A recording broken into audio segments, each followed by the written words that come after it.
नमस्कार मित्रांनो. राज्य सरकारी कर्मचारी आणि पेन्शनधारकांसाठी एक अत्यंत महत्त्वाची आणि आनंदाची बातमी समोर येत आहे. मार्च 2026 मध्ये गुढीपाडव्याच्या शुभमुहूर्तावर सरकार कर्मचाऱ्यांच्या पदरात मोठी थकबाकी टाकण्याची दाट शक्यता आहे.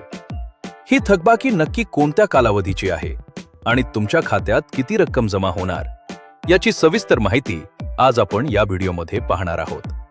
मित्रांनो, जुलै 2025 पासून महागाई भत्त्यात वाढ लागू झाली होती. मात्र काही प्रशासकीय कारणांमुळे त्याची प्रत्यक्ष अंमलबजावणी होण्यास विलंब झाला होता. त्यामुळे जुलै, ऑगस्ट, सप्टेंबर आणि ऑक्टोबर 2025 या 4 महिन्यांची रक्कम थकबाकी म्हणून प्रलंबित राहिली आहे.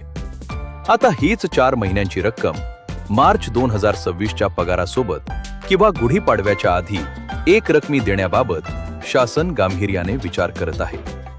या निर्णयाचा फायदा राज्य सरकारी कर्मचारी, जिल्हा परिषद कर्मचारी आणि महापालिकेच्या कर्मचाऱ्यांसोबतच लाखो पेन्शनधारकांना देखील होणार आहे.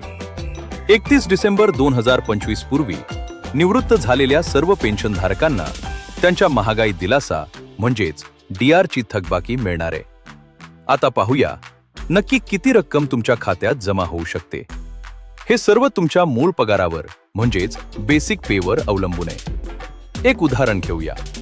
जर एखाद्या कर्मचाऱ्याचा मूळ पगार 40,000 रुपये असेल आणि महागाई भत्त्यात 3% वाढ झाली असेल तर दरमहा 1200 रुपयांची वाढ होते. अशा परिस्थितीत 4 महिन्यांची एकूण थकबाकी साधारण 4,800 रुपये इतकी होईल. ज्या कर्मचाऱ्यांचा पगार जास्त आहे त्यांना 10,000 रुपयांपेक्षा जास्त रक्कम देखील मिळू शकते. लक्षात ठेवा, थकबाकीचा अंतिम निर्णय अधिकृत शासन निर्णय म्हणजेच जीआर आल्यानंतरच स्पष्ट होईल. तोपर्यंत कोणत्याही अफवांवर विश्वास ठेवू नका. जसा काही अधिकृत जीआर प्रसिद्ध होईल त्याची माहिती आपण या चॅनलवर सर्वात आधी देऊ. तुम्हाला ही माहिती कशी वाटली कमेंटमध्ये नक्की सांगा आणि अशाच नवनवीन अपडेटसाठी आपल्या चॅनलला सबस्क्राईब करायला विसरू नका. धन्यवाद.